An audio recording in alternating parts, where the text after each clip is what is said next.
Guys welcome back my channel educational R K point. तो चलिए आ जाइए हिंदी की क्लास। तो हिंदी की क्लास में आपसे पहले एक छोटू सा रिक्वेस्ट है, अगर आप इस चैनल पर नए हो तो फटाफट हमारे चैनल को फॉलो कर दीजिए।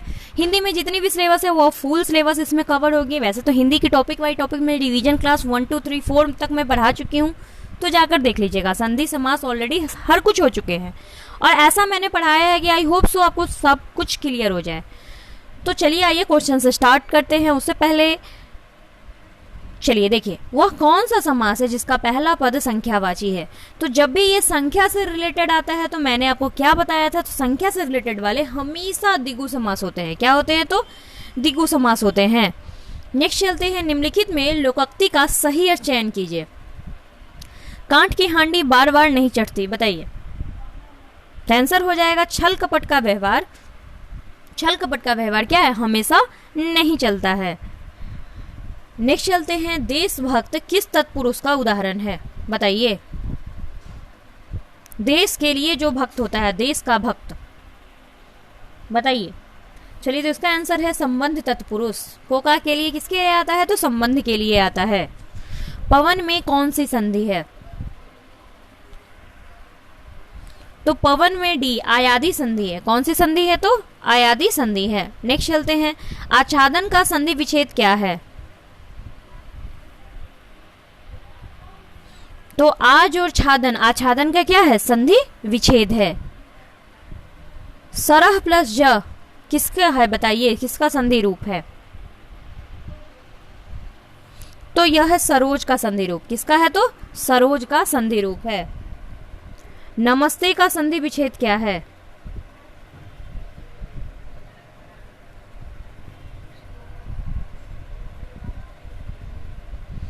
तो नमः जोड़ ते है। किसका है संधि विच्छेद? तो नमः जोड़ ते का संधि विच्छेद है।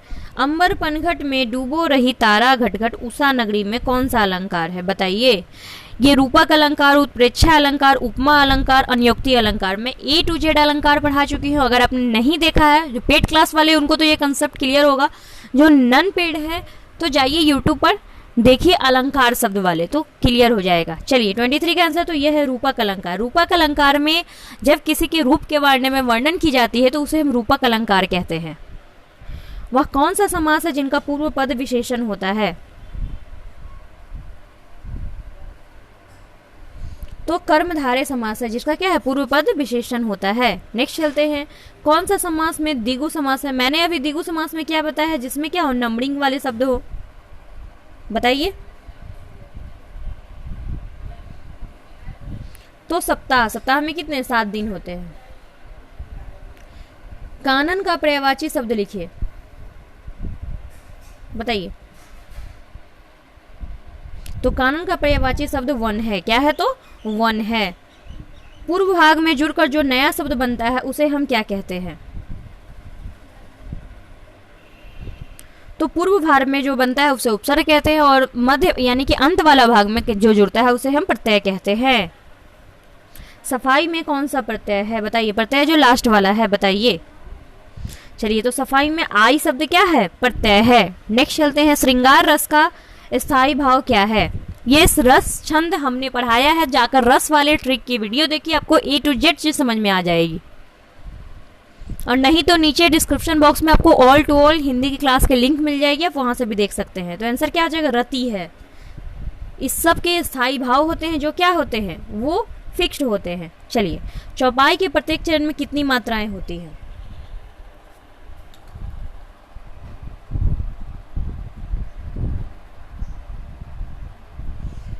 बताइए बताइए। 30 नंबर क्वेश्चंस को मैंने 1000 बार बताया है, तो प्रत्येक में 16 होती है, क्योंकि चौपाई में क्या होती है? चौपाई 4 चरण में होते हैं, जिसमें क्या 16 और 16 मात्राएं होती है। अगर आपसे पूछे है कि दोहा में कितनी होती है, तो दोहा में 13 होती है।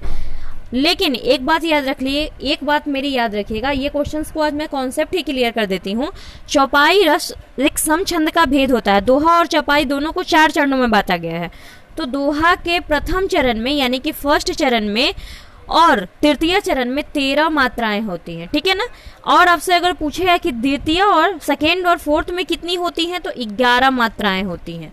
और चौपाई के सब चरणों में कितनी प्रत्येक चरण पूछा है, तो प्रत्येक चरण में 16 और 16 मात्राएं होती हैं।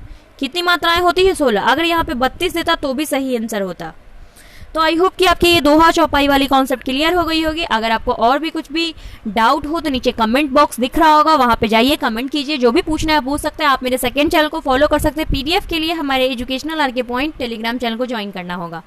और जो लोग मेरे से पेड ग्रुप में जुड़ना चाहते हैं, क्योंकि अब तो थोड़े दिन के लिए है, अगर आपके पास 34 डेज है, 34 डेज में आपके कुछ पैसे की थोड़ी सी छोटी सी इन्वेस्टमेंट 200, अगर आपको मान लीजिए अच्छा कॉलेज दिलाए, अच्छे कॉन्सेप्ट क्लियर करवाए, तो आपको बिल्कुल जुड़ना चाहिए, क्योंकि पैसा बहुत बड़ा चीज़ नहीं होता है, चीज़ें सिलेक्शन ज़्यादा चीज़ इंपॉर्टेंट होती हैं। तो चलिए इसी के साथ हम विदा लेते हैं। आई होप मिलेंगे नेक्स्ट ऑडियो में। कैसे जुड़ना है हमसे, तो नीचे डिस्क्रिप्शन बॉक्स में हर कुछ लिखा है, वहाँ से जाकर देख सकते हैं।